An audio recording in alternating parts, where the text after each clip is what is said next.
Bonjour et bienvenue pour cette nouvelle vidéo de terminale spécialité sur l'évolution spontanée d'un système chimique. Dans cette deuxième vidéo, nous allons voir une application de l'évolution spontanée d'un système chimique, les piles. Dans les piles, les réactions qui ont lieu sont des réactions d'oxydoréduction spontanée qui s'accompagnent d'un transfert d'électrons. Dans cet exemple, les ions cuivre sont des oxydants. Ils vont donc capter des électrons pour former du cuivre métallique qui est le réducteur conjugué. Ces ions cuivre, nous allons les faire réagir avec du zinc métallique qui est un réducteur. Il va donc céder des électrons pour se transformer en ion zinc. Pour écrire le bilan de la réaction, il faudra faire attention que les électrons n'apparaissent pas. En effet, le nombre d'électrons captés lors de la réduction est le même que celui cédé lors de l'oxydation. On va distinguer deux sortes de transfert d'électrons. Le premier sera direct si l'oxydant et le réducteur sont en contact. Ici, dans un bécher, on a réuni les ions cuivre et le zinc métallique. Il est également possible de faire un transfert d'électrons par un circuit extérieur. Dans ce cas, l'oxydant qui est ici et le réducteur sont séparés et reliés par le pont salin. C'est le principe d'une pile. Pour optimiser une pile, il convient de choisir des espèces chimiques très réductrices qui cèdent donc facilement des électrons. Ici, les métaux des deux premières colonnes du tableau de la classification périodique des éléments, ce qu'on appelle le bloc S, perdent très facilement un électron pour la colonne des métaux alcalins ou 2 électrons pour la colonne des alcalino-terreux. Je vous rappelle qu'afin d'être stable, les atomes évoluent de façon à obtenir la configuration électronique du gaz noble le plus proche, la colonne des gaz nobles étant celle-ci. C'est la règle du duet jusque Z égale 4 ou de l'octet. Donc quand on vous demande de justifier que les métaux du groupe S sont très réducteurs, c'est comme cela qu'il faut faire. Il existe également d'autres réducteurs utilisés dans les piles, le dihydrogène par exemple, et les métaux comme le zinc ou le fer, ce sont également de bons réducteurs. Comme exemple ici, nous avons choisi la pile au lithium qui est connue dans le grand commerce. Le lithium, donc, c'est un élément de la famille des alcalins ici. Le programme vous demande de connaître quelques bons oxydants également. Donc un bon oxydant, c'est une espèce chimique capable de capter facilement des électrons. Les bons oxydants, les oxydants à connaître sont regroupés dans ce tableau. Vous avez l'ion hypochlorite que l'on trouve dans l'eau de Javel, le dioxygène évidemment que nous retrouvons dans l'air, le dichlore est également un bon oxydant, et l'acide ascorbique. L'acide ascorbique, c'est la vitamine C, que l'on trouve dans les agrumes par exemple. Revenons à nos piles. Donc une pile, c'est ceci. Ça va être constitué donc de deux compartiments distincts, appelés demi-piles. Et dans chaque demi-pile, on va avoir un couple oxydant-réducteur. Alors une pile va convertir l'énergie chimique en énergie électrique. Les deux compartiments de la pile vont être liés par un pont salin. Donc c'est un pont dans lequel souvent on a mis un gel comme l'agar-agar et des ions qui vont être mobiles, par exemple du KNO3, du nitrate de potassium. La plaque métallique que l'on plonge dans la solution ici, de part et d'autre, ce sont des électrodes. Alors si dans un couple oxydant-réducteur, bien, le réducteur n'est pas métallique, pour assurer la conduction du courant, il faudra ajouter une électrode qu'on appelle inerte, comme le carbone et le platine, c'est-à-dire que ça ne va pas participer à la transformation d'oxydoréduction, mais ça va permettre de transférer les électrons.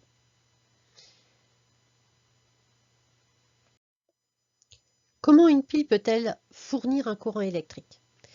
Je vous rappelle qu'un courant électrique, c'est un déplacement d'électrons dans les métaux, comme les fils électriques par exemple, et ça peut être également un déplacement d'ions dans les solutions. Nous avons ici le schéma classique d'une pile électrochimique et nous avons placé un ampèremètre à l'extérieur de la pile. À quoi sert cet ampèremètre? Eh bien, il va permettre de repérer le sens du courant électrique à l'extérieur de la pile. Pourquoi? Parce que le courant électrique, l'intensité du courant électrique affichée par l'ampèremètre sera positif si le courant entre par la borne milliampère et ressort par la borne com. Donc le courant circule ici comme ceci.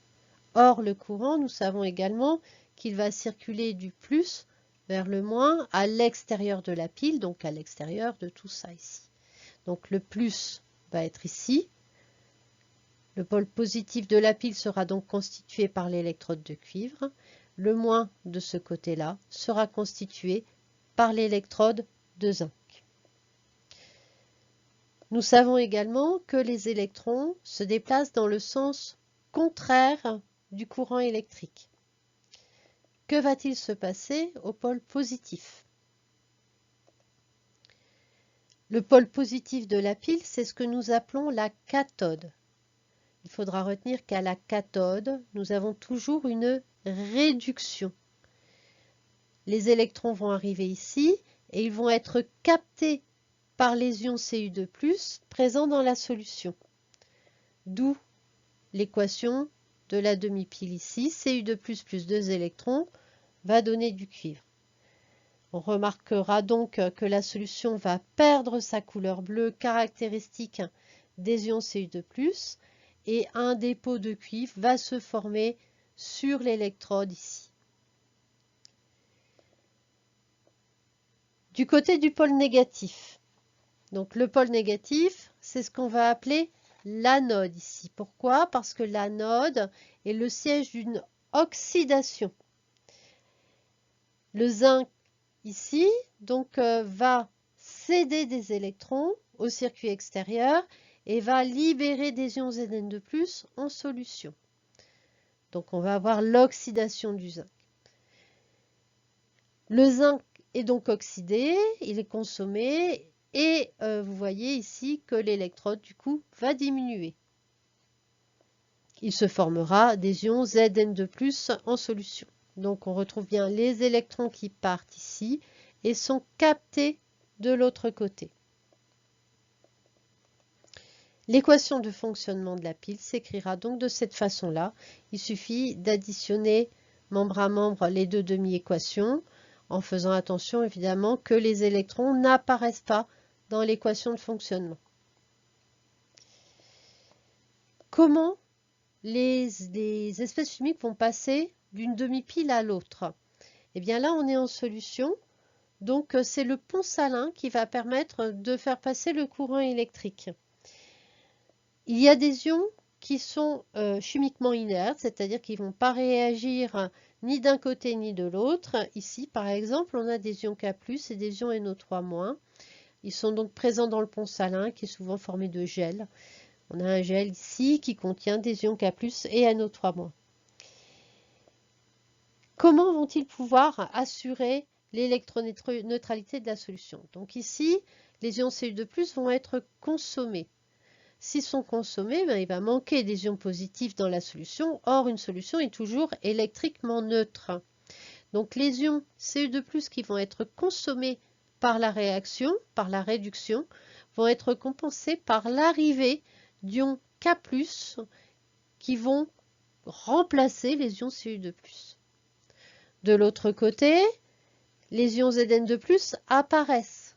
C'est-à-dire qu'il y aurait trop de charges positives dans la solution, ce qui n'est pas possible. Une solution est électriquement neutre. Ce sont donc les ions NO3- qui vont venir dans la solution pour neutraliser les ions Zn2+ formés. L'énergie chimique issue de la réaction d'oxydoréduction est transformée grâce à ce transfert d'électrons en énergie électrique exploitable. C'est donc une application du transfert spontané d'électrons. Nous allons voir maintenant quelques caractéristiques importantes des piles.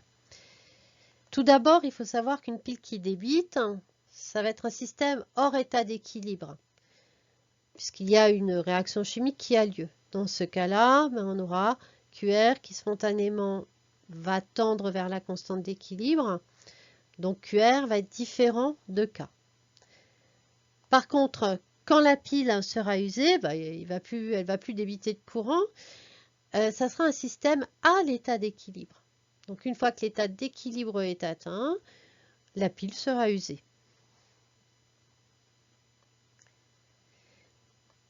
Alors, une chose importante qui est signalée ici sur les piles, donc ici on a 800 mAh, c'est ce qu'on appelle la capacité maximale. Qu'est-ce que c'est la capacité électrique d'une pile? C'est la charge électrique maximale que la pile peut débiter durant toute sa vie, c'est-à-dire avant d'être usée. Alors, la relation qui est à retenir, c'est celle-ci. Donc, dans cette expression, Qmax est la capacité de la pile en coulombs. Donc, l'unité de Coulomb, le symbole c'est C. Alors, N, E-max, ça va être la quantité maximale d'électrons échangés en mol. Et pour la déterminer, il faudra tracer un tableau d'avancement. Donc, on verra ça dans les vidéos savoir-faire. Na, mais c'est égal à 6,02 10 puissance 23 mol moins 1, ça doit vous dire quelque chose. C'est la constante d'Avogadro. Je vous rappelle que ce nombre-là, c'est le nombre d'entités chimiques présentes dans une mole. Et enfin, petit e, c'est la charge élémentaire, donc c'est égal à 1,6 10 puissance moins 19 coulombs. Autre chose importante qui apparaît ici sur la boîte de la pile, c'est ici. Alors, c'est peut-être petit, on ne voit pas bien. C'est 1,2 volts. À quoi ça correspond? Eh bien, ce 1,2 volts, c'est ce qu'on appelle la tension à vide. Alors, qu'est-ce que la tension à vide? On reprend la pile ici. Au lieu de prendre l'ampèremètre et une résistance pour protéger l'ampèremètre, eh bien, vous mettez un voltmètre. Eh bien, ça sera la tension mesurée aux bornes de ce voltmètre, donc aux bornes de la pile, lorsqu'elle ne débite pas. Donc ça, c'est une caractéristique importante des piles. Alors, c'est important d'autant plus que si vous mettez le voltmètre ici, donc là, on vous le représente avec les bornes COM et V. Donc ici, le V, par exemple, est relié à l'électrode de zinc. On avait vu que c'était le pôle négatif. Et la borne COM est reliée au CU. Donc là, on lit une tension négative. Du coup, la tension affichée sur le voltmètre, si elle est négative, ça veut dire que l'électrode reliée à la borne V du voltmètre sera l'électrode négative. Par contre, si elle est positive, eh bien, l'électrode reliée à la borne V du voltmètre sera positive. Donc, ça permet également de mesurer cette tension à vide, de connaître la polarité d'une électrode. On a vu comment le faire avec l'intensité du courant. Vous pouvez également le faire maintenant avec un voltmètre, donc en mesurant une tension électrique. Je vous remercie de votre attention et à bientôt pour une prochaine capsule vidéo.